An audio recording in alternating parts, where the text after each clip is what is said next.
di awal minta 4 miliar ya. 4 miliar. Ya.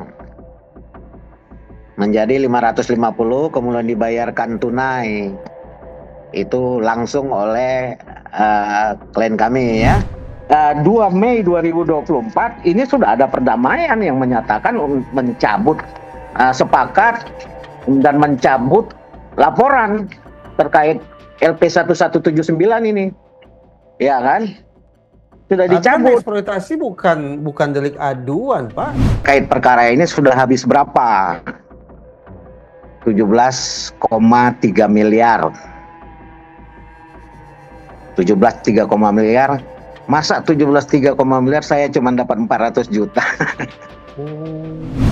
Ada yang mati, baru tahan 2 hari, ada penangguhan. Biasa penangguhan itu kan kasat serse yang tanda tangan. Iya. Tetapi Kapolresnya tahu. Karena tidak mungkin kasat serse melakukan penangguhan tanpa green light dari pimpinan.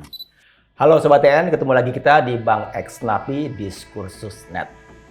Kasus pemerkosaan dan pembunuhan terhadap remaja putri yang dilakukan oleh tersangka anak dari bos pemilik jaringan laboratorium klinik Prodia makin dibincangkan publik. Pasalnya, belakangan sejumlah nama polisi terseret dalam pusaran kasus itu. Dari Polres Metro Jakarta Selatan. Sebut misalnya ada 1 orang Kanit Resmob, ada 2 orang ex Kasat Reskrim, AKBP Bintoro dan AKBP Gogo Galasung, dan bahkan Kapolres Kombes Polisi Ade Rahmat Itna disebut-sebut juga ada di sana. Apa urusannya? Polisi diduga melakukan pemerasan. Benarkah begitu? Itu pertanyaan yang akan kita coba kulik jawabannya di sinar hari ini. Adakah pemerasan atau polisi disuap? Mas Reza Indragiri Amril, sejawat, ada tambahan? Kasus pembunuhan itu berat. Ya. Kasus kekerasan seksual itu juga serius. Tapi tanda petik uniknya, publik justru lebih terpikat untuk bicara tentang pemerasan atau penyuapannya. Yang notabene isu minor. Ya gitu kan. Kenapa kira-kira? Karena polisi. Nah, Kenapa? Karena polisinya apanya? alih-alih berperan sebagai penegak hukum, justru terindikasi melakukan pelanggaran hukum. Itu Pak ya? Yap. Nah, Udah ya, kita openingnya itu aja. Jadi sebelum kita berangkat bersiniar, sila Sobat TN untuk subscribe dan nyalakan lonceng notifikasinya. Nanti setelah bubar menonton, sila juga untuk like, comment, dan share video ini. Dan jangan lupa follow akun Instagram kami di @diskursusnetwork.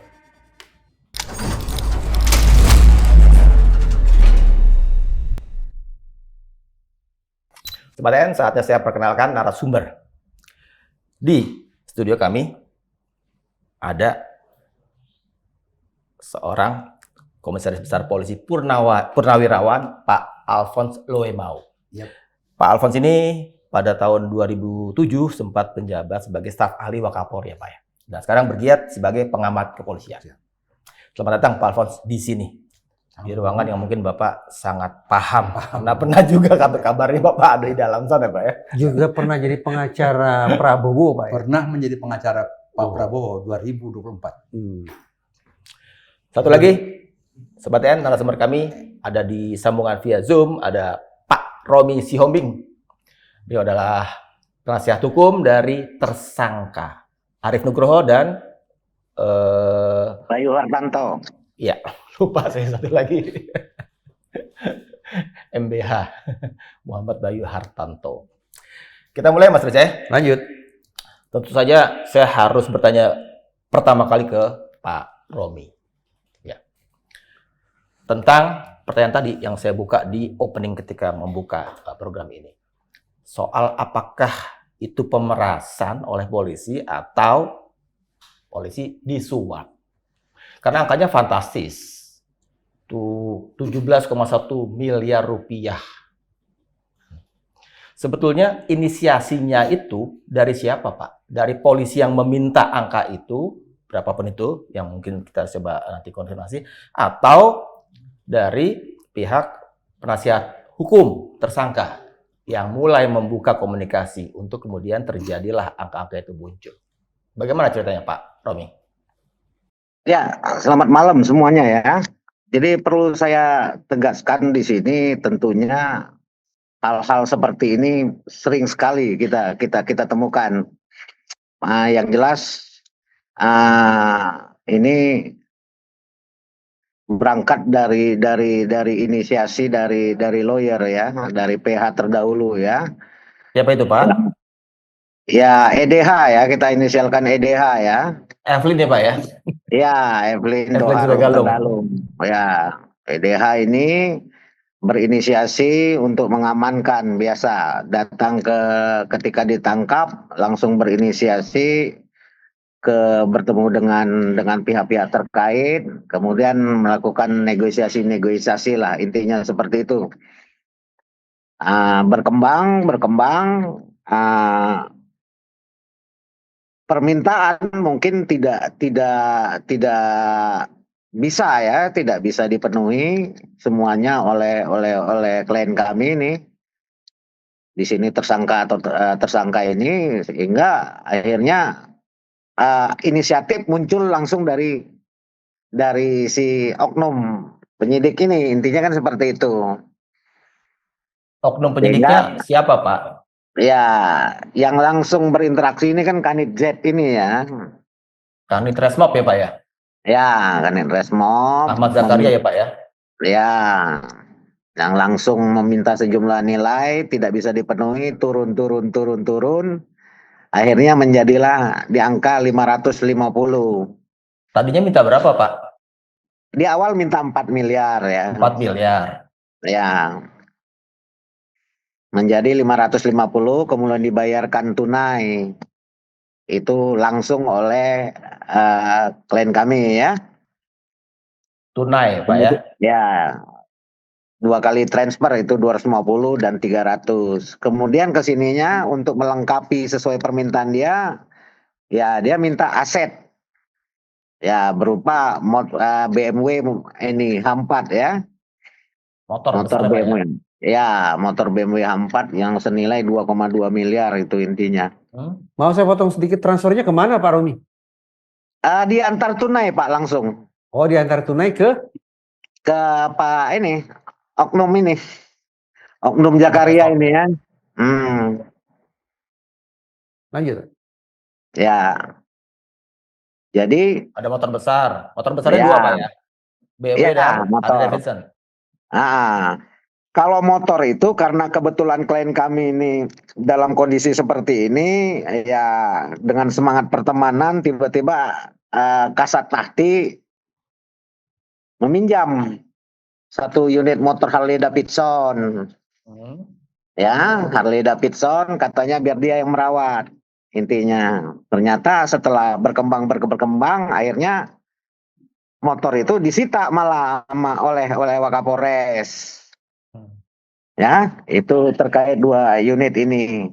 Berjalan, tiba-tiba si EDH ini mengklaim bahwa sudah mengeluarkan dana sekian. Ya, dana sekian ini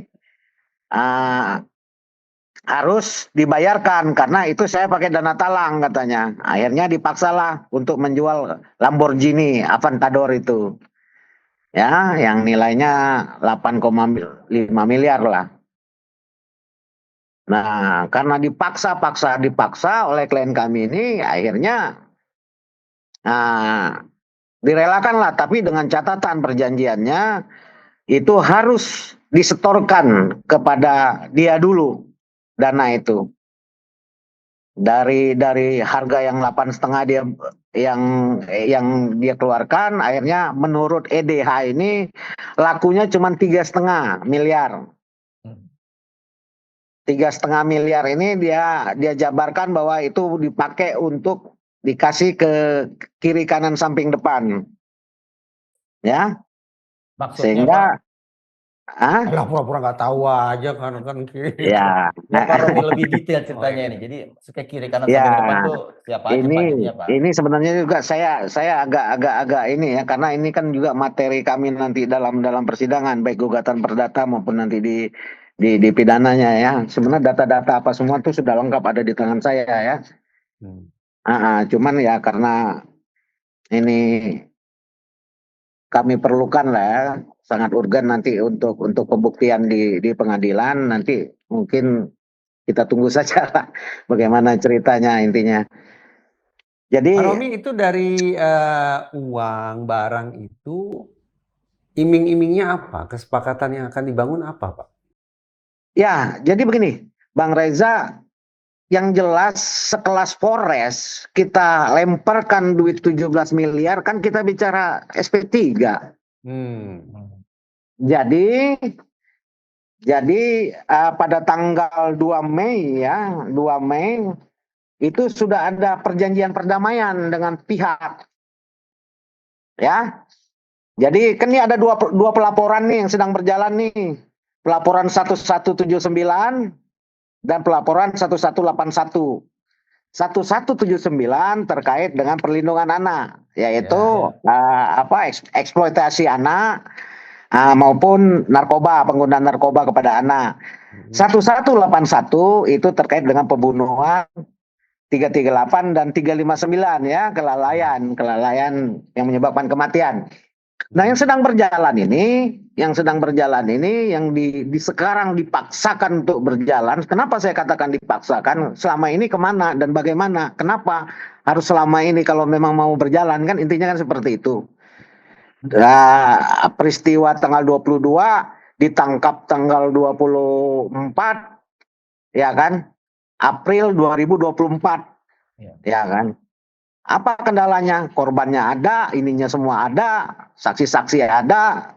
Kenapa baru berjalan? Kan ini berarti ada sesuatu ini. Kenapa dipaksakan untuk berjalan? Ya kan, betul. Kalau dalam konferensi pers kemarin esensinya perlu kami sampaikan juga. Kenapa kami dari lembaga ya pemerhati korupsi melakukan konferensi pers karena semakin berkembangnya informasi opini-opini di masyarakat yang pada prinsipnya sangat menekan, sangat mengganggu dan merugikan klien kami. Karena semua topik, semua judul di media yang beredar sekarang mengatakan pembunuhan. Bicara pembunuhan intinya. Itu juga yang saya pahami selama ini. Padahal kalau kita mau tarik cerita, kami informasi terakhir dari klien kami gali, kami ini semua bahwa peristiwa ini bukan peristiwa pembunuhan.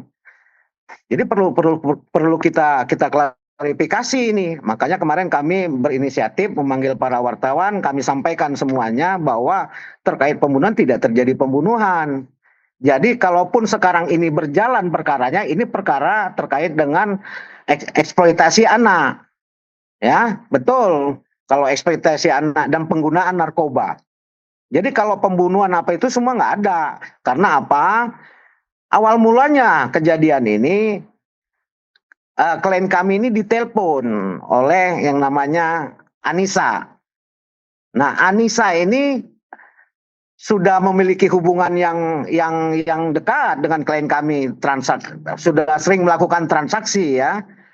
Karena Anissa ini, korban Anissa ini kan bekerja sebagai PL, ya. Nah, akhirnya berjanjilah untuk bertemu.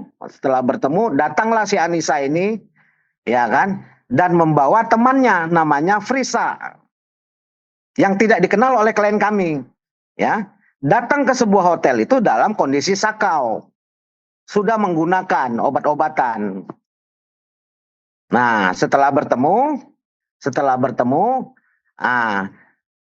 mereka meminta kepada klien kami, tolong dong, make dong, intinya kan seperti itu. Akhirnya disiapkanlah sabu.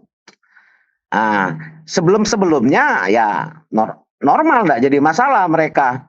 Antara klien kami ini dengan Anissa ya, mereka menggunakan bersama-sama, kemudian mereka berhubungan badan, kemudian dibayar sama klien kami sudah 5 kali ya.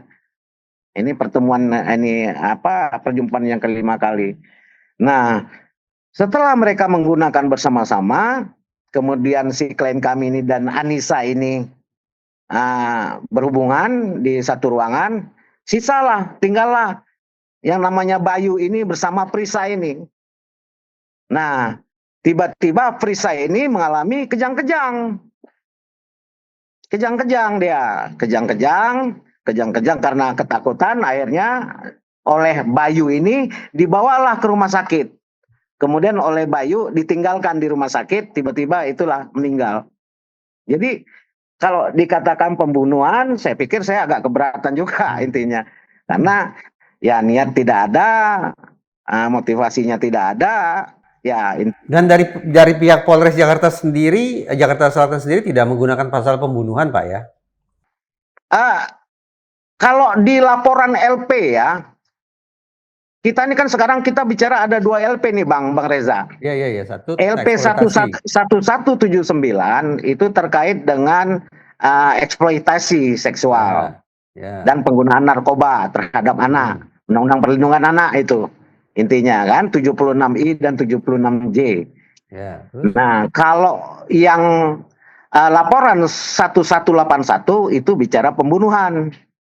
Nah, sampai sekarang yang 1181 pembunuhan dan ini belum berjalan.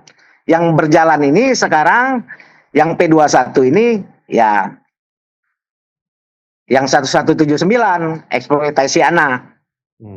Sehingga akhirnya kami memandang perlu juga untuk melakukan konferensi pers. Kenapa? Karena pada tanggal 2 Mei 2024 ini sudah ada perdamaian yang menyatakan mencabut sepakat dan mencabut laporan terkait LP 1179 ini. Ya kan? Sudah dicabut. Eksploitasi bukan delik aduan, Pak. Jadi maksud saya, anggaplah antara kedua belah pihak sudah mencapai kesepakatan. Ya. Tapi kesepakatan itu tidak kemudian bisa dianggap masalah selesai.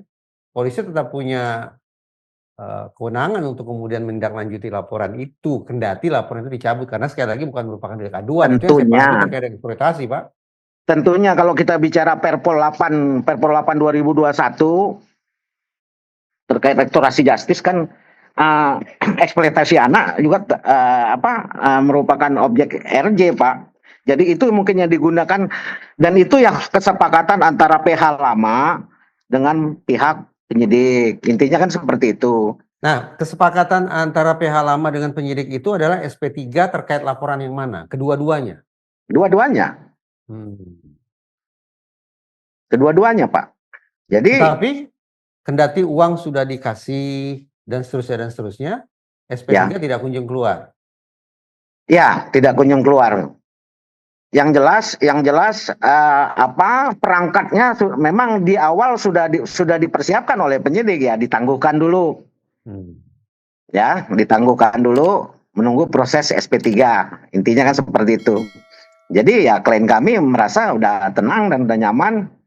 Ya kan, tiba-tiba ada panggilan tersangka untuk P21.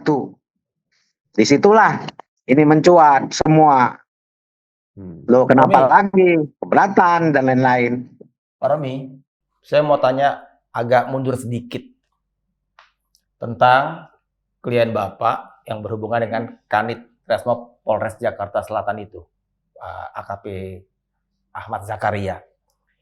Itu selama berhubungan dengan polisi, apakah cuman ke AKP Ahmad Zakaria aja komunikasinya? Kalau klien kami langsung berkomunikasi langsung itu dengan Ahmad Zakaria ya. Tetapi kalau PH-nya kita enggak tahu. Karena sampai sekarang masih belum membuka diri, tapi kami sudah meng-LP-kan. Kami sudah meng-LP-kan PH lama, kemudian kami juga sudah adukan dia ke Peradi. Intinya seperti itu, tapi sampai sekarang belum ada statement apapun. Ketika di sebuah konferensi pers, Kapolres Kombes Ade Rahmat Itnal bilang mengakui ada pertemuan itu, dia bertemu dengan tersangka. Itu terjadinya kapan, Pak? Itu tanggal 17 Mei, Pak. 17 Desember.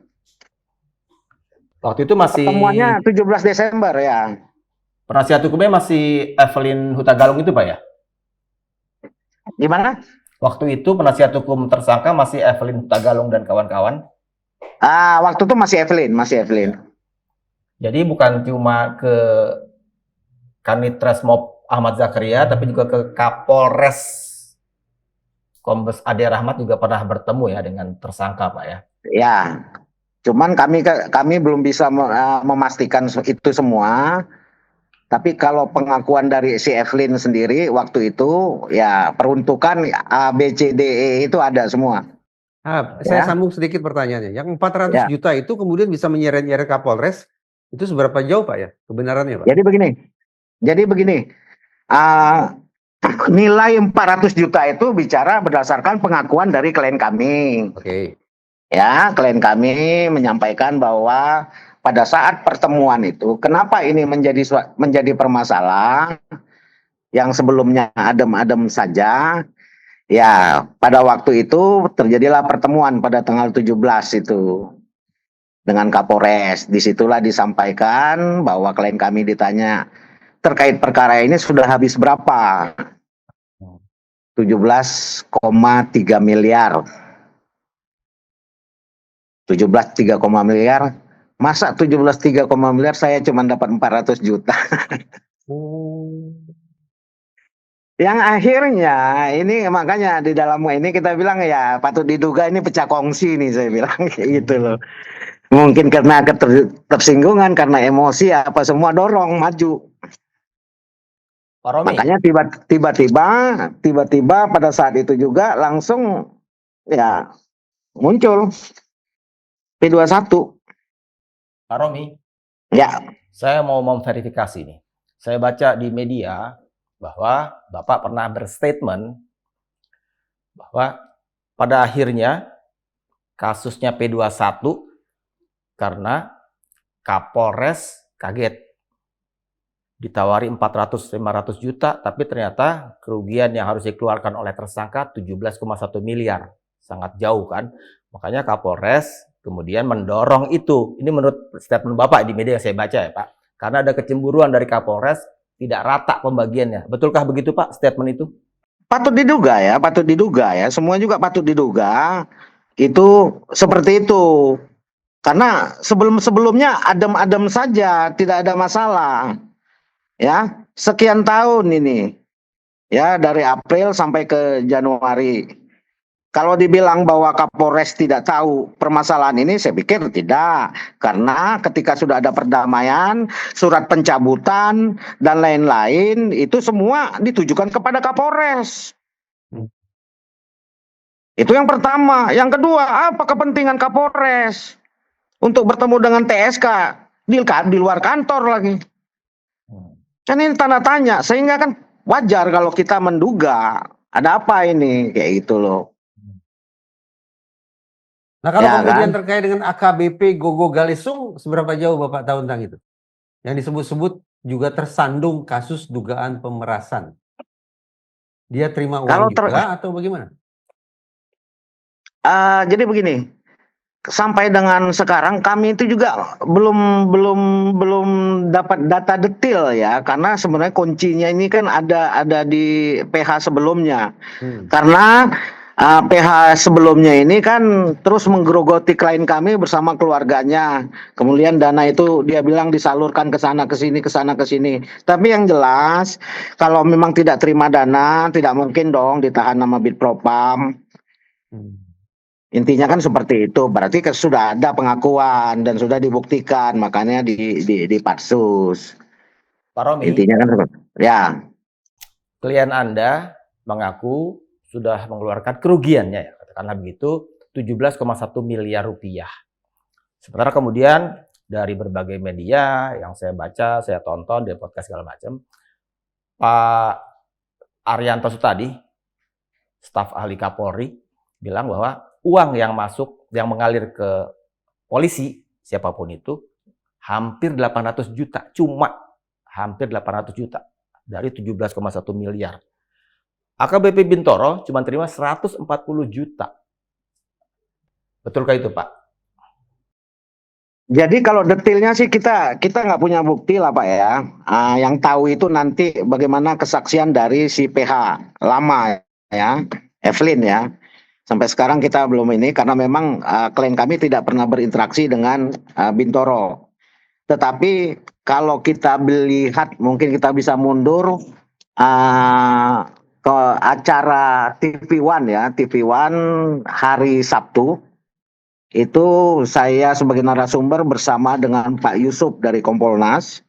statement beliau mengatakan sudah ada pengakuan ya informasi dari Bitpropam. Ini mungkin bisa dicari itu siarannya, ada siarannya tuh di TV One langsung ya. Berita pagi ya, atau apa itu namanya, berita pagi lah waktu itu, pengakuan dari beliau sudah ada informasi dari Bitpropam bahwa Bintoro mengakui menerima 5 miliar. Ya tinggal ya kita lihat saja, intinya kan seperti itu. Seperti Jakaria juga ketika kita konfirmasi kan di awal juga tetap ngakunya cuma 50. Tapi Kemudian setelah di Patsus ngaku juga akhirnya 550. Seperti kata Bang Alpon kayak gitu. Jadi masing-masing matok masing-masing. Kalau untuk AKP Mariana, Kanit PPA Polres Jakarta Selatan, kan patut Bapak diduga juga. kan, yang digugat kan? Ya, Kanit Dapat PPA bagian itu, berapa Pak. tuh Kanit Mariana?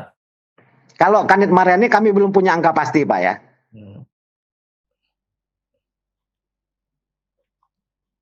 Kalau kasus unit Tresmob DN atau ND itu saya agak bingung kenapa yang satu orang ini diinisialkan, sementara yang lain namanya terbuka, Ahmad Zakaria, Bintoro, Gogo Galesung gitu, Ade Rahmat, Ikit Itnal, ini kenapa diinisialkan nih ND atau DN gitu kasus unit Tresmob? Saya nggak tahu lah, itu mungkin ini ya dari pihak Bitpropam lah yang memproses itu menggunakan inisial ya. Tapi yang jelas bahwa masih banyak, seperti statement kita, masih banyak nih pihak yang belum ditarik dalam peristiwa ini. Ya, kalau Bintoro mengatakan 5 miliar, si ini Jakaria sudah mengakui 550, ya, plus motor BMW apa semua, taruhlah kita katakan itu jatuhnya totalnya sekitar 2,7 M.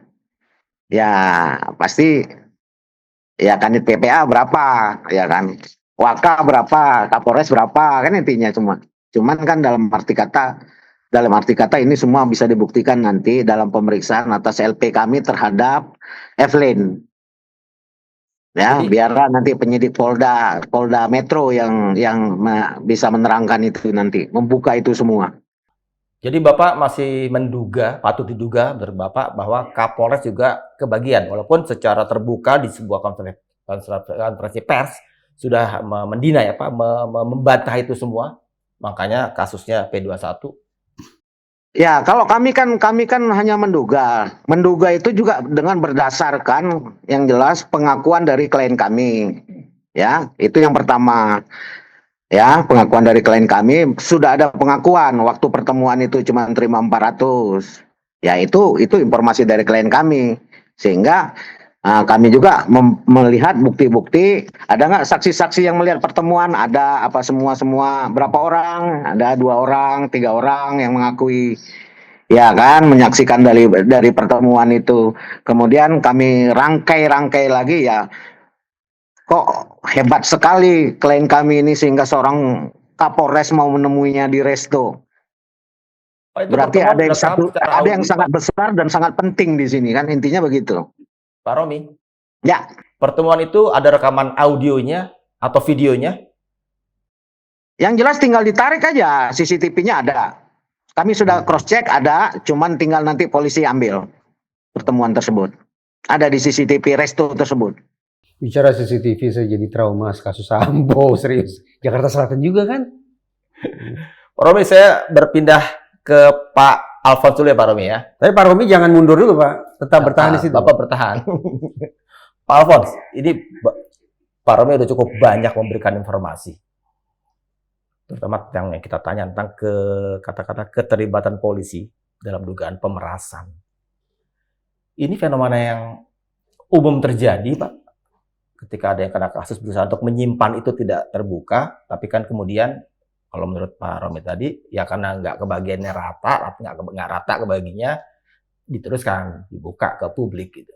Ini di institusi kepolisian, ini fenomena yang gimana ya Pak yang bacanya Pak?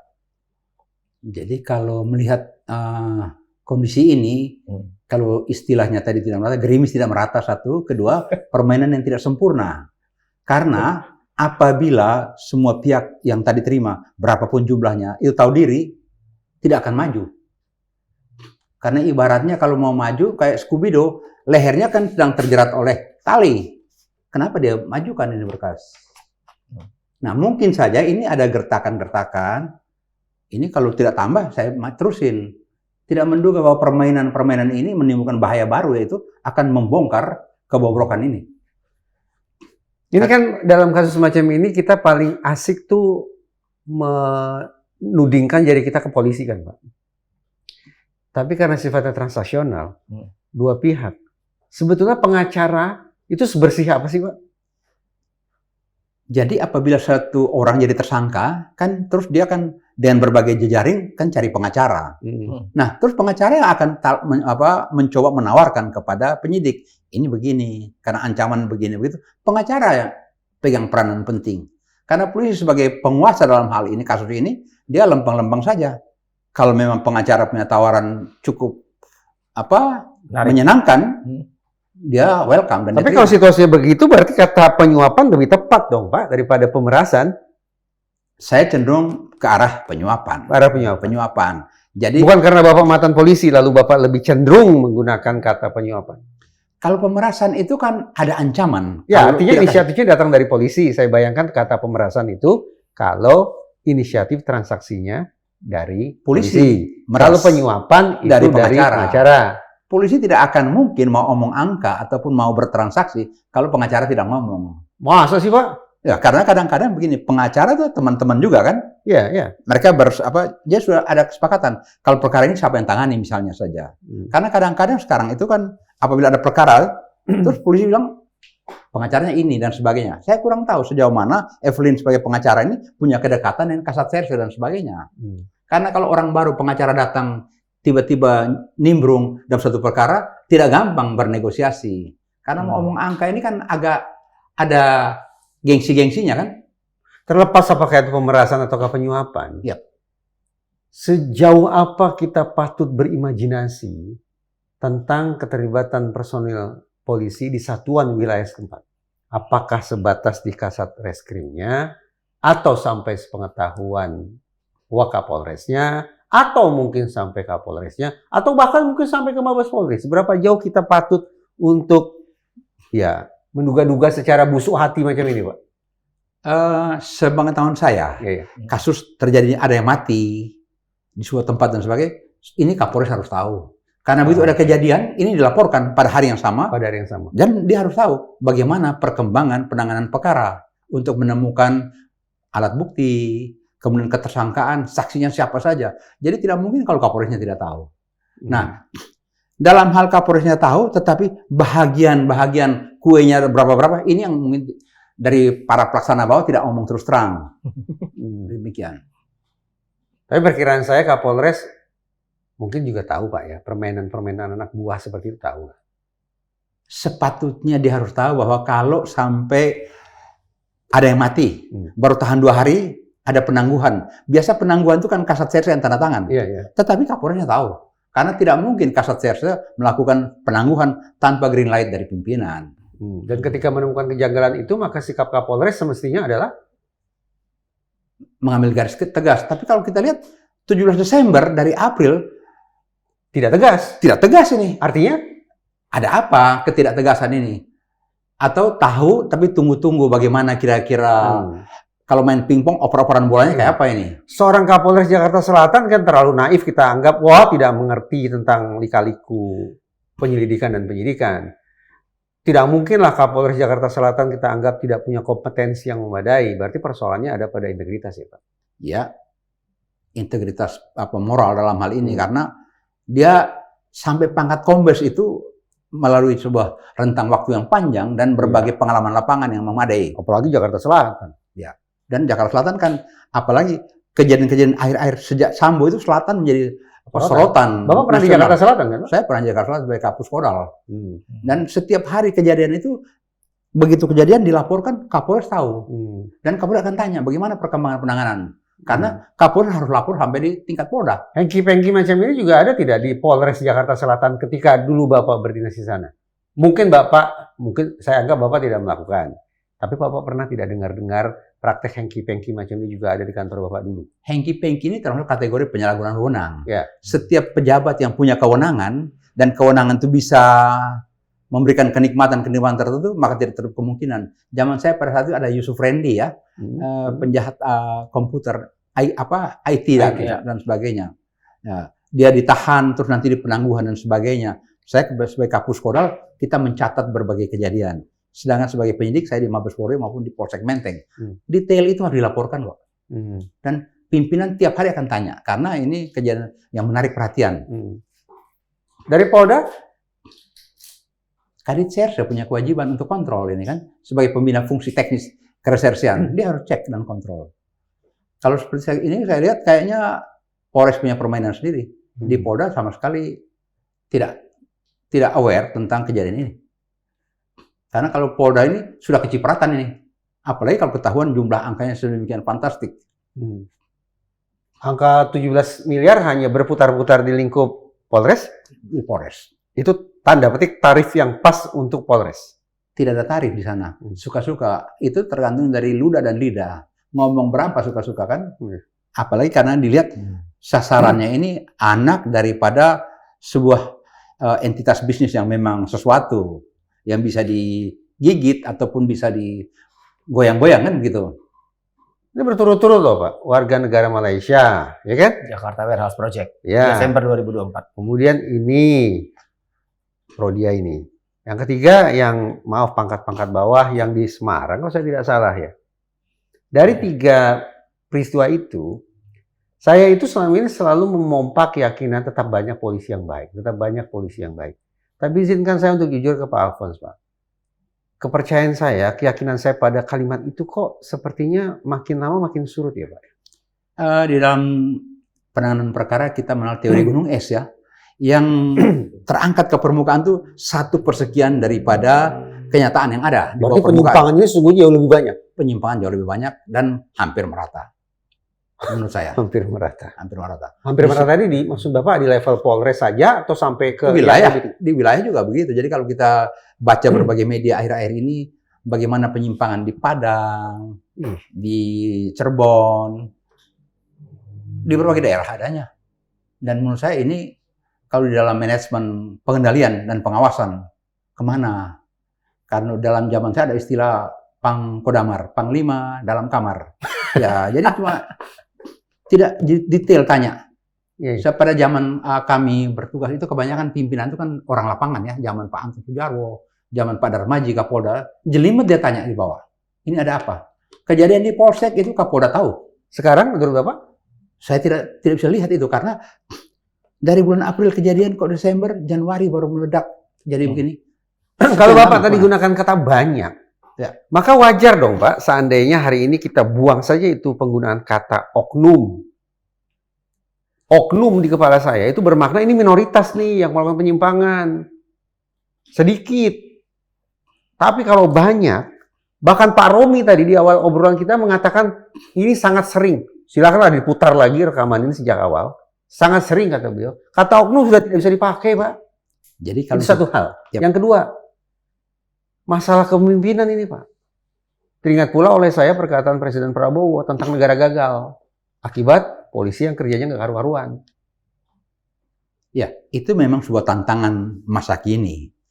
Karena kalau sebagai seorang presiden ngomong negara gagal, kalau polisi dan tentaranya gagal, ya, ini sebuah deskripsi daripada harapan dan kekecewaan sekaligus dari seorang pimpinan yang mana dengan latar belakang yang aturan-aturan disiplin yang ketat sebagai seorang Prabowo. Dan kami tahu persis bahwa beliau itu juga jelimet dalam hal-hal seperti ini. Dan kita berharap bahwa apa-apa yang disampaikan jangan sampai hanya mengambang di atas awan-awan tapi tidak pernah menyentuh akar rumput, yaitu para pelaksana. Serbaneka penyimpangan yang hampir setiap hari mewarnai media massa itu, Pak. Cukupkah kita pandang sebagai fenomena di masa kepemimpinan Jenderal Listio Sigit semata? Ataukah ini merupakan episode susulan dari pimpinan-pimpinan Polri yang terdahulu? Kalau sebuah pohon itu miring, dia bukan mendarat miring karena angin, tapi dia miring memang secara gradual, bertahap, lama-lama. Kalau tidak ditindak tegas atau tidak diamputasi, ini pohon akan tumbang. Berarti pimpinan-pimpinan Polri terdahulu pun boleh jadi punya kontribusi bagi rusaknya kinerja Polri hari ini di mata publik. proses baik tidaknya organisasi tidak seketika menjadi buruk. Ya. Tetapi itu secara gradual, Ya. tersistematisasi, tumbuh dan berkembang dari hari ke hari. Jadi kalau ini hari satu pelanggaran dibiarkan menjadi 5, menjadi 10, kayak deret ukur jadinya. Sebagai pengamat kepolisian, sejak kapan gerangan Bapak melihat bahwa proses yang gradual memburuk itu sejak kapan? Terutama sekali. Saya tidak bisa katakan itu karena tidak ada penelitian yang memadai. Tetapi dari hari ke hari memang ada kecenderungan secara gradual itu terjadi. Seperti pada zaman dulu pun mulai dari pengungkapan perkara-perkara yang tertunda ataupun disebut dengan dark number dan sebagainya. Dark number ada yang karena kekurangan alat bukti, tapi ada yang dengan sengaja disimpangkan sehingga tidak terungkap perkara itu. Karena kewenangan untuk membuktikan kan hanya ada di institusi yang monopoli sistem sifatnya, yaitu di kepolisian. Karena sesudah hukum acara, penyelidikan itu ada di tangan polisi. Nah, jaksa cuma menseleksi berkas untuk menyuruh melengkapi unsurnya kan. Tapi penyelidikan awal. Nah, kalau penyelidikan itu tidak teliti dalam dikerjakan oleh polisi, dia bisa bilang tidak memenuhi unsur misalnya. Atau kalau tadi dia katakan seperti sekarang, mau diarahkan ke restoratif justice. Padahal ini bukan delik aduan. Ini orang mati kok. Nah, di dalam kegamangan atau keraguan-raguan seperti ini adalah permainan nantinya. Jadi kalau tanya mulai kapan penyimpangan? Penyimpangan itu ada dari zaman ke zaman. Cuma seberapa lebar, seberapa besar amplitudonya itu mungkin juga dari dulu sudah besar, tapi karena dulu media sosial tidak begitu berperan, jadi orang tidak seperti sekarang. Kalau sekarang ini kejadian dimanapun lewat handphone orang rekam sampai delik viral lah, Bapak ingin jadi mengatakan viral begitu. Ya, saya tidak bisa bilang bahwa dulu lebih bersih, belum tentu juga. Ya sebetulnya bagus juga dalam pengertian, kan ini kan seolah-olah kita bicara tentang netizen oversight kan, bagaimana kemudian warganet ikut mengawasi, memantau kerja kepolisian. Termasuk menjadi detektif gitu ya. Karena daya endusnya luar biasa. Tapi kan kita tidak bisa kemudian juga serta-merta menganggap netizen akan kemudian menghadirkan solusi. Untuk mendatangkan kegemparan iya, tapi mendatangkan solusi tetap menurut saya menuntut adanya kerja serius dari institusi Polri plus Kompolnas. Nah, dalam hal inilah seharusnya para aparat penegak hukum juga perlu tahu diri bahwa kerjaan kalian itu yang dibayar oleh rakyat itu tiap hari dipelototin. Karena jangan sampai kepekaannya hilang. Sebagai contoh, kalau dokter di rumah sakit IGD datang pasien berdarah-darah, dia lihat kadang-kadang kita pikir kok terlambat penanganan. Karena tiap hari dia lihat orang berdarah-darah. Polisi pun akhirnya melihat, ini perkara biasa. Lama-lama dia tidak peka. Padahal dia punya kewajiban untuk peka dan peka menghadapi berbagai fenomena kejahatan ini kan. Nah seperti ini, kadang-kadang karena memang dia udah jadi pemain dan pelaku sekaligus, kapan dia mau sisihkan alat bukti, kapan mau dia jadikan ini perkara besar atau perkara kecil, tergantung hal-hal yang seperti tadi. Saya minta ketegasan dari Pak Alfons. Bapak sendiri percaya tidak dengan ungkapan masih banyak polisi yang baik? Saya percaya itu, masih banyak polisi yang baik, tapi sejauh mana banyak polisi yang baik itu memberi warna terhadap organisasi dan kinerja untuk mencapai keadilan. Saya ingin percaya bahwa masih banyak polisi yang baik. Tetapi kalau dibalik pertanyaan ke saya, apa dasar berpikirnya untuk menyimpulkan banyak polisi yang baik? Saya tidak tahu. Bapak punya tidak? Dasar untuk meyakinkan kita semua bahwa banyak polisi yang baik. Banyak yang polisi yang baik itu perasaan kita. Perasaan tetapi subjektif, secara statistik atau penelitian sampai hari ini tidak pernah dia dapat sebuah kesimpulan berapa persen sih dari jumlah populasi yang sekian banyak itu polisi yang baik. Karena jumlah polisi yang sekian banyak itu pun yang bertugas menangani perkara merampas hak-hak warga negara ini hanya ada di bidang tertentu. Di reserse dan lalu lintas misalnya di jalan. Kan ada juga di bagian staf dan sebagainya yang tidak bersentuhan langsung dengan kebutuhan keadilan dan keamanan rakyat Indonesia, masyarakat. Jadi yang paling rawan itu di reskrim dan di lantas. Karena mereka langsung bisa merampas hak warga negara sesuai aturan yang ada, yaitu hukum acara. Nah, kadang-kadang ini hukum acara kalau dia lampaui aja gimana? Siapa yang kontrol itu? Kita berharap ada propam yang melakukan pemeriksaan, pengkajian. Seperti sekarang kan Propam Polda Metro yang mulai gesit. Reskrim dan lantas yang sekaligus notabene merupakan satuan kerja primadona kan Pak bagi banyak polisi. Itu jadi tempat yang dianggap sebagai perebutan lahan pekerjaan. Karena ada istilah mana lahan basah, lahan kering kan. Iya. Pak, ini kan kasusnya ada yang mati nih Pak. Yap. Kan? Bukankah itu nggak bisa di stop sama sekali Pak? Mau di SP3 gitu kan? Masih diusahakan SP3-nya nih Pak. Dengan kemudian uang berputar dengan jumlah yang fantastis itu Pak. Menurut saya ini kerja dari pengacara yang mengiming-imingi menjanjikan kepada tersangka gampang di SP3. Nah, kalau pengacara mengiming-imingi dengan segala macam transaksi begini begitu, biasanya penyidik juga tergoda di sini kan. Bagaimana mensiasati agar unsur pidana yang tidak boleh di restoratif justice atau tidak boleh di SP3 coba dikemas atau direkayasa gitu. Nah, inilah moral integrity daripada penyidik dipersoalkan. Coba kalau kita dengar sekian, taruhlah Kasat tadi terima 5 miliar. Hitung dia kerja dari muda sampai pensiun, tidak bisa dapat 5 miliar tuh. Jadi kalau sekali gebrak begitu, bisa dibayangkan siapa yang tidak tergoda ya. Apalagi yang menggoda ini dari pengacara yang dipikir akan aman. Nah, ini kurang pikir saya kira. Kenapa? Dia tidak waspadai bahwa ini kemungkinan meledak. Nah, selanjutnya di atasnya pun pikir tenang, ini bisa diatasi.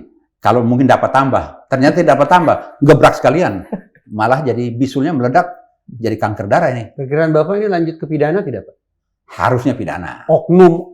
Saya agak Harus. berat hati nih menggunakan kata oknum. Tapi Ini harusnya pidana. oknum. Jadi tidak tahu cukup. saya Pak, seharusnya pidana. Dalam kasus pemerasan terhadap warga negara Malaysia, pidana tidak? Sejauh yang saya baca di media, berhenti sampai pertanggungjawaban etik. Sebenarnya norma hukum itu merupakan norma yang lengkap. Ada norma sosial, etika, dan sebagainya. Etika itu aturan pelaksanaan saja. Undang-undang, pemerasan itu undang-undang. Ya, Penganiayaan orang mati undang-undang. Undang-undang lebih tinggi daripada norma etik. pasti. Karena tata urutan undang-undang ya. Jadi harusnya pidana dahulu kedepankan. Apabila sudah pidana, tinggal etiknya. Jangan. Jadi terhadap polisi-polisi di Jakarta Selatan ini, menurut Pak Alfons, justru yang harus dimintai pertanggungjawaban utamanya adalah pidana dulu. Pidana dulu. Ini pidana kok.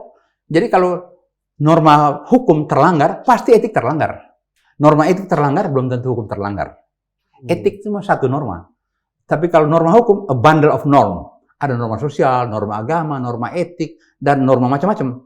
Terkumpul norma hukum. Kenapa? Norma hukum itu punya sanksi yang negara paksakan harus ditaati. Kalau etik cuma organisasi.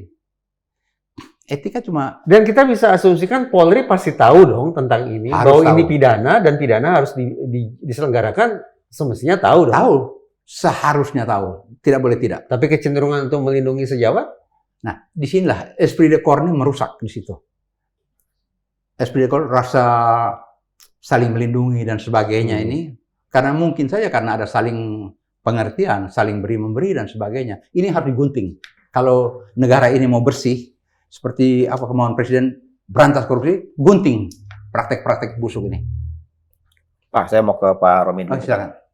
Pak Romi, Ya, kalau tadi bisa jadi nuansanya disebut penyuapan, ya, ini kan bukan terjadi di era Bapak sebagai penasihat hukum dari tersangka, Pak ya? ya, betul. Nah, terus kemudian itu di eranya siapa nih, Pak? Ya, penyuapan itu kan terjadi di eranya PH sebelumnya ya. EDH ini ya, Evelyn ini. Kita kalau gitu tadi.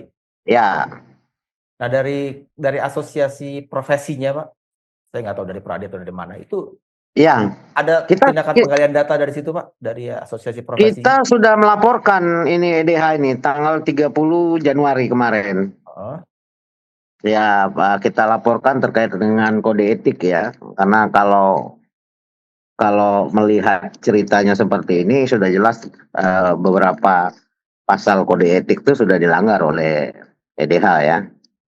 Sehingga kita sudah laporkan tanggal 30 ya, kita tunggu saja apa yang dilakukan oleh Pradi. Bahkan Pak Romi pun sekarang sepertinya cenderung dengan penggunaan kata penyuapan.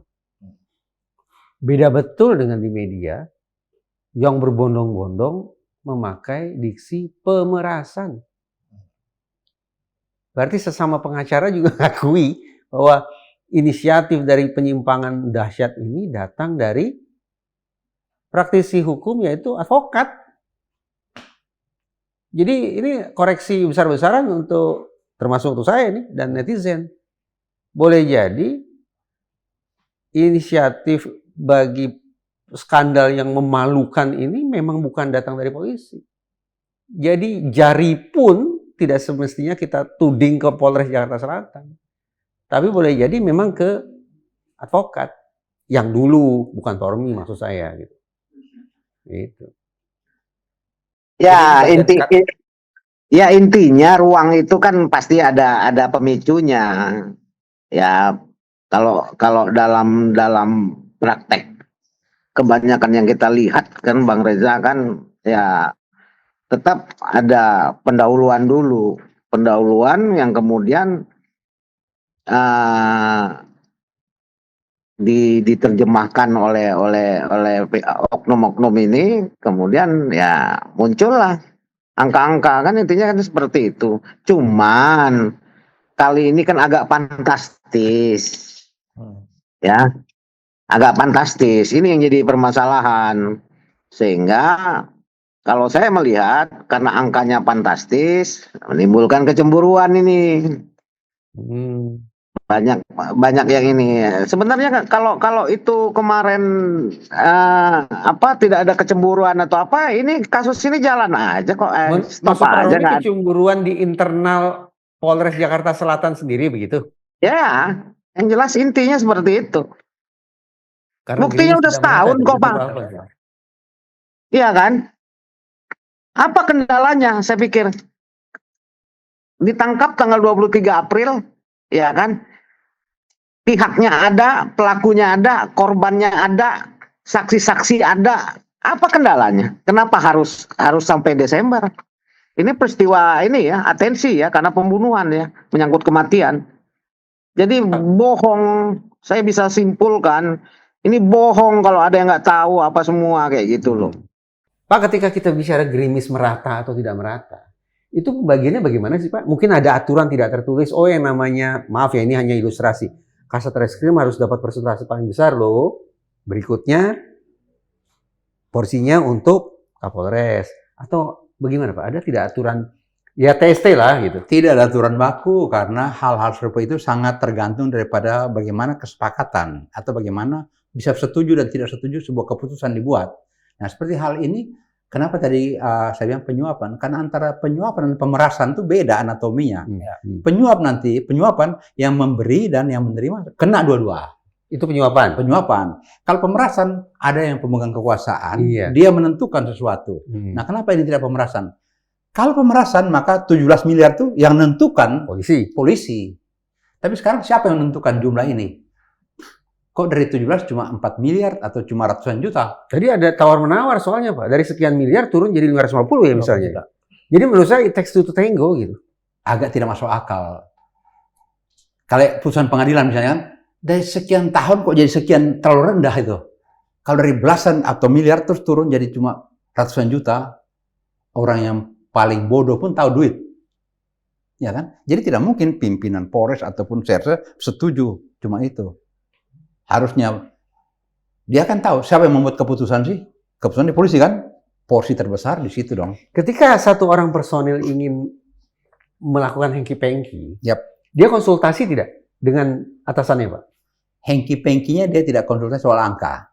Keputusannya yang dia konsultasikan. Bagaimana kalau kita tangguhkan, bagaimana kalau kita hentikan penyidikan. Termasuk, Komandan, ini ada permintaan atensi nih dari tersangka. Oh pasti, itu pasti, tetapi biasanya kan bisa terjadi kan yang dari bawah juga tidak omong sebenarnya kan.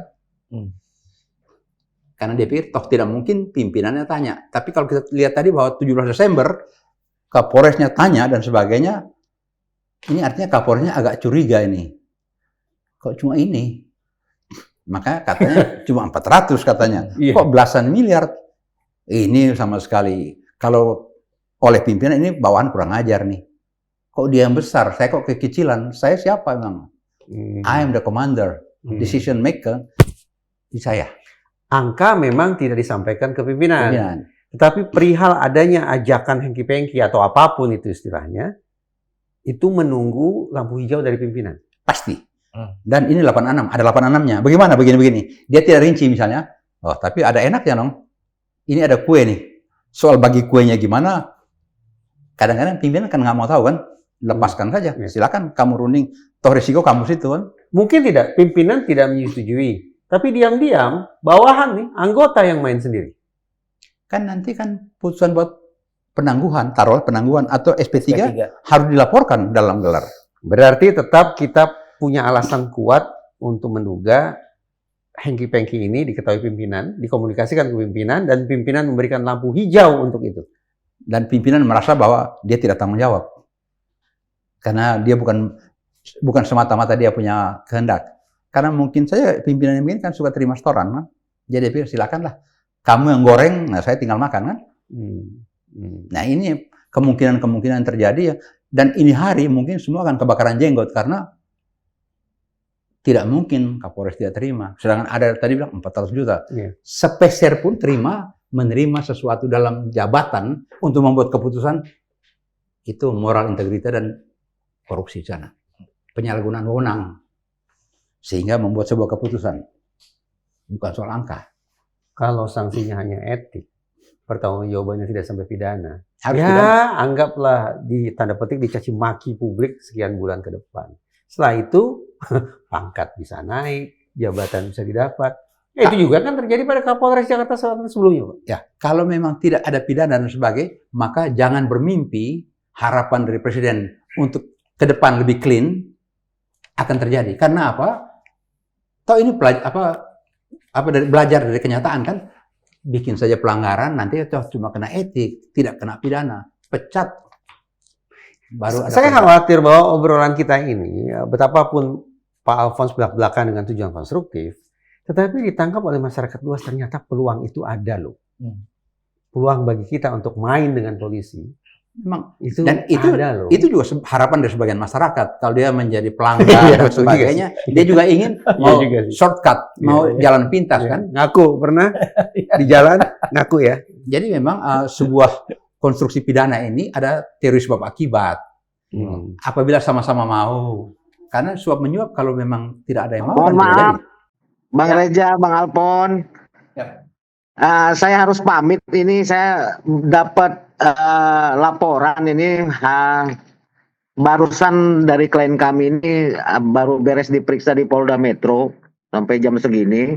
Kemudian tim kami mau membuat laporan, jadi saya harus merapat ke kantor. Saya mohon maaf, saya pamit dulu. Nanti kita atur schedule lagi, saya paparkan lagi yang lebih jelas supaya nanti semakin transparan. Tadi yang disampaikan oleh Bang Reja tadi, tunggu waktunya Bang, kami pasti akan segera melaporkan terkait dengan tindak pidana suap ini ya ke Mabes Polri. Jadi tidak hanya sebatas etik, tetap pidananya kami jalankan. Intinya seperti itu. Mohon maaf, saya pamit dulu sama ini kita semua. Terima kasih, Pak Romi. Sampai ketemu nanti Terima kasih Pak Romi untuk Makasih, sudah membagikan Bang. ceritanya. Ya, Dan waktu kita ketemu kita sambung lagi Pak Romi ya. siap Bang Alpon, siap ya. Oke, makasih. Terima kasih Pak Romi. Baiklah, kita lanjut dengan Pak Alfons nih. Iya. Publik bertanya-tanya bukan cuma tentang kasus pembunuhannya semata. Ada beberapa kasus yang mestinya juga jadi kasus tersendiri. Di situ ditemukan narkoba. Di situ ditemukan senjata api. Kan Pak ya? Di situ ditemukan, kalau benar para pihak itu, kita nggak usah ngomong yang kombesnya Kapolres terima apa enggaknya, tapi udah ada yang ngaku kan, AKBP Bintoro sudah ngaku. Ada korupsi di situ. Jadi ada beberapa kasus lagi yang mestinya juga jalan simultan kan Pak dengan yang sekarang ini, yang pembunuhannya ini kan. Nah itu gimana Pak kira-kira? Sekarang tergantung sejauh mana pimpinan dari organisasi kepolisian dalam hal ini melihat ini untuk ini ada sekian kasus, sekian pasal. Sebab kalau pimpinan tidak ikuti perkembangan ini, ibaratnya ini mau nembak, nah jangan nembak di jidat dong, nembak di kuping aja. Kalau 3 pasal, 4 pasal, bisa juga dipilih-pilih, 1 aja deh. Yang penting sudah ada, jadi masyarakat puas bahwa sudah terungkap ini persoalan. Yang lain lupakan. Ini bisa sebagai contoh, jangan Sambo. Ceritanya bahwa ada uang sekian, cukup aja tuh 1 pembunuhan aja selesai. Yang lain tidak terungkap. Nah, siapa yang akan memilah dan memilih? Ini masyarakat punya hak untuk menanyakan sejauh mana kasus-kasus ini jangan cuma satu pasal dong, semua yang udah pernah deskripsi di permukaan ini itu harus diikutin. Siapa gerangan? Apakah kita mengharapkan Kompolnas? Apakah kita mengharapkan Komisi 3 DPR yang mengawasi jalannya pekerjaan-pekerjaan teknis ini?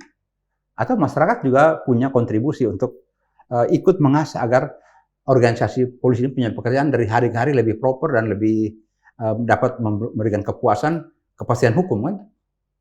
Kasus yang tadi yang sekarang belum diungkap. Itu kan nggak main-main juga. Senjata itu kan nggak main-main, Pak. Undang-undang darurat mungkin jatuhnya itu kan. Betul. Senjata lebih dari satu pula ya. Kekerasan seksual terhadap anak itu kan juga, kelompok itu kan juga bukan isu yang main-main gitu. Penggunaan narkoba. Narkoba itu lagi. Karena salahnya menyebabkan matinya orang sekian banyak. Iya. Betul. Jadi kalau Pak Alfons optimistiskah bahwa itu semua kasus-kasus yang belum terungkap itu akan bisa dijalankan untuk dibongkar untuk sebuah memuaskan publik masyarakat? Saya yakin bahwa Kapolda yang sekarang berani untuk mengajukan seluruhnya, maka dia akan tegas. Karena hari-hari ini kan seperti contoh yang dari di Kemayoran tindak tegas pecat misalnya kan di Komisi Kode Etik dan sebagainya. Menurut saya Pak Karyoto sedang merintis jalan untuk mencoba memperbaiki kerusakan-kerusakan yang ada, menurut saya. Perlukah seorang Kapolres Jakarta Selatan diganti? Kalau memang kan sudah diganti kemarin kan? Sudah diganti. Kapolres yang dulu kan sekarang jadi di Polda kan? Yang AD ini? Kalau tidak keliru dia udah di Polda jadi humas kalau tidak keliru. Kalau tidak keliru. Tapi kalau yang sekarang masih menjabat dan ada harus ganti. Tidak ada pilihan. Kalau yang Kapolres sekarang yang terima 400. Iya. Saya lupa. Karena kalau tidak keliru, sesudah Desember itu baru terima 400. Kalau tidak keliru ya. Tempusnya ya. Kapan 400 sehingga dia kok jengkel. Kok saya cuma terima 400, kan begitu. Iya. Ini posisi Kasat Reskrim Jakarta Selatan jangan-jangan kosong ya? Kan yang Bintoro diganti. Ya, sekarang pun sudah diganti juga. Betul, oleh Gogot kan? Gogo Galesung itu. Iya, Gogo Galesung. Terus kan sudah di ini juga penempatan khusus. Khusus. Iya. Kalau kosong ini penyakit organisasi. Pejabat itu mau berapa lama harus kosong? Segera kalau begitu tahu kan copot ganti dong. Karena kalau memang jabatan tidak penting, nggak usah ada jabatan. Saya punya hayalan yang sangat buruk nih. Kalaulah ini bukan pertama kali terjadi hengki-pengki macam ini, berarti sesungguhnya proses penegakan hukum atas kasus-kasus yang lain di wilayah Polres Jakarta Selatan itu seperti apa ya? Nah kalau juga diwarnai dengan hengki-pengki, berarti kan semerawut betul itu. Sekali lagi, proses penegakan hukum atas sekian banyak kasus di Jakarta Selatan. Idealnya sih diaudit ya. Tapi kayaknya juga kalau ada pengamat mungkin bilang ke sana. Tahapan penyelidikan dan penyidikan itu ruang gelap. Iya. Pengawasan kurang banget di situ. Dan akuntabilitas juga tipis banget dari institusi. Bapak setuju nggak Pak Alfons? Sebenarnya yang memantik 86 itu setiap saat itu, setiap bulan itu ada gelar perkara. Jadi evaluasi kejadian apa saja yang terjadi dan sebagai laporan penanganan perkara dan sebagainya kan. Jadi seharusnya apabila pekerjaan-pekerjaan evaluasi dan pengawasan berjalan, ini tidak akan terjadi stagnan seperti ini kan begitu. Pak Alfons, maaf ya, saya punya pertanyaan aneh nih, boleh dijawab boleh tidak, tapi jangan marah ya. Ketika Pak Alfons bercerita tentang hal-hal yang sangat ideal, sangat normatif semacam ini, ada tidak kemungkinan kolega-kolega Bapak di luar nyinyir mengatakan, alah lu macam gak pernah main aja dulu? Ada nggak kemungkinan seperti itu? Terhadap itu makanya saya berani ngomong ini. Karena silakan lu cari di mana penyakit saya. Nah, Kalau saya punya penyakit, ya, udah lama setiap kali saya ngoceh di TV dan sebagainya, saya diserang. Ataupun akan ada komen yang begini. Tapi saya banyak kali sudah tampil di berbagai, seperti medsos dan sebagainya. Tidak ada yang berani ngoceh dengan saya, karena saya tantang. Kalau punya bukti, mari kita buka-bukaan. Keren, ini keren nih. Kan kalau lu punya bukti, saya jadi pejabat dari tahun generasi Akabri, pertama kali P3 saya udah masuk. Bapak dulu sebelum bermasalah dengan Kapolri Jenderal Bimantoro, Bapak menjabat apa, Pak? Wakil Direktur Tindak Pidana Tertentu dan PNS di Mabes Polri. Di situ pada masa itu Bapak tidak pernah hengki-pengki gitu, Pak? Saya beruntung bahwa makanya saya tetap tinggal di rumah dinas sampai hari ini. Kalau tidak saya tidak tinggal lagi di Pondok Karya. Itulah kebanggaan saya. Sampai hari ini kalau dilihat sesudah itu saya ngajar di PTIK dan sebagainya, saya tetap di rumah dinas karena tidak punya tempat lain. Jadi kalau saya diusir memang menakutkan saya. Tetapi saya berbahagia karena ya di situ saya bisa bebas mengekspresikan apa-apa yang jadi harapan untuk masyarakat bisa ketahui bagaimana kerja polisi yang sebenarnya dan bagaimana polisi menjaga kehormatan dirinya terhadap masyarakat. Makanya waktu saya mengajar di PTIK, saya bilang sama mahasiswa saya, PTIK itu Perguruan Tinggi Ilmu Kepolisian. Saya bilang sejak taruna, setiap kita masuk keluar ruangan itu kan ada cermin.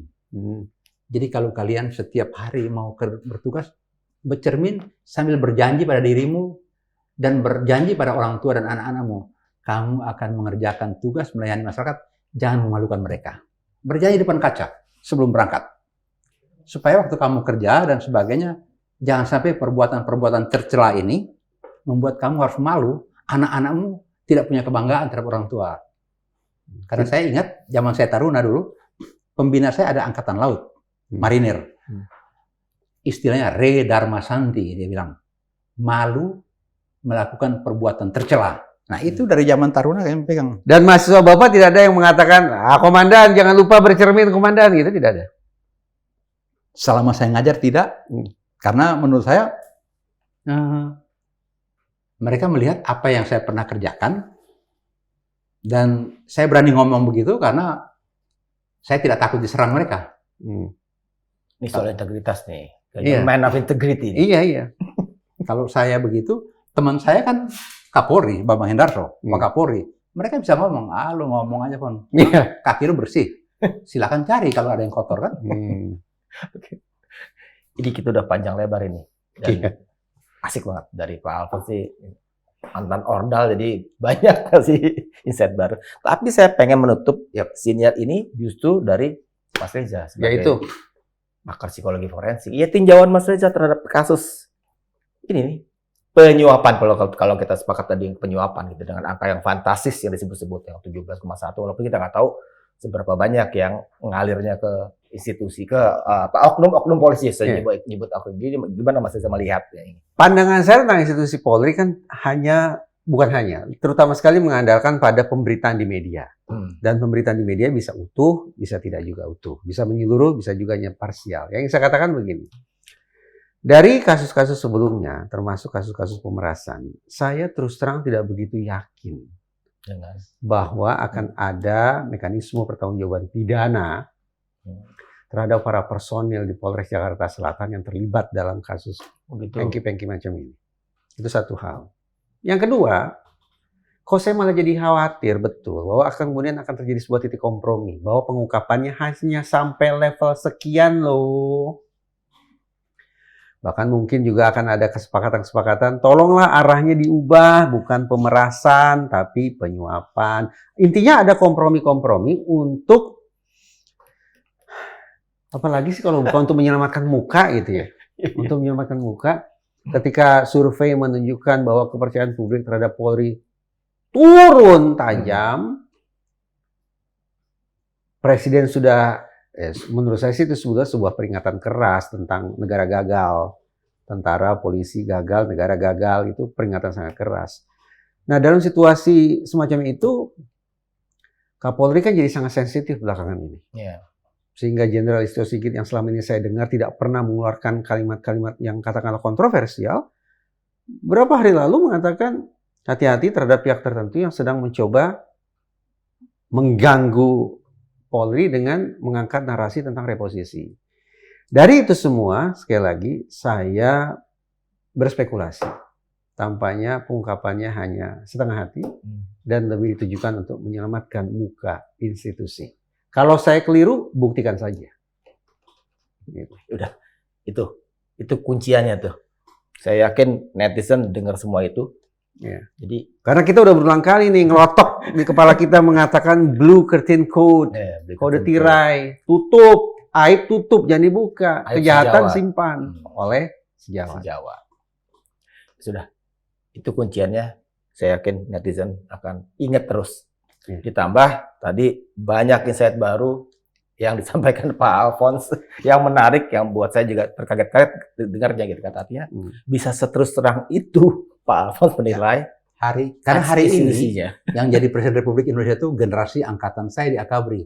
Dan saya akan omong terus terang kepada Pak Prabowo, kebobrokan ini harus dihentikan kalau mau negara ini maju ke depan dan bersih. Kalau memang niat Presiden itu, kerjakan tanpa pandang bulu. Mulai dari kepala katanya gitu, Pak. Ikan busuk dari kepala, kata Prof. Saitapi. Berarti Bapak secara tidak langsung ingin mengatakan ganti pimpinan Polri gitu? Presiden menentukan itu. Oke. Ya udah, kita tutup ya Mas. Oke.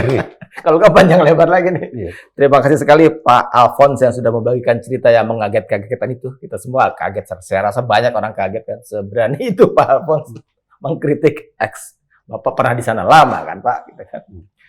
Sobat TN, ini pasti siniar yang sangat menarik untuk dicermati, ditonton berulang-ulang.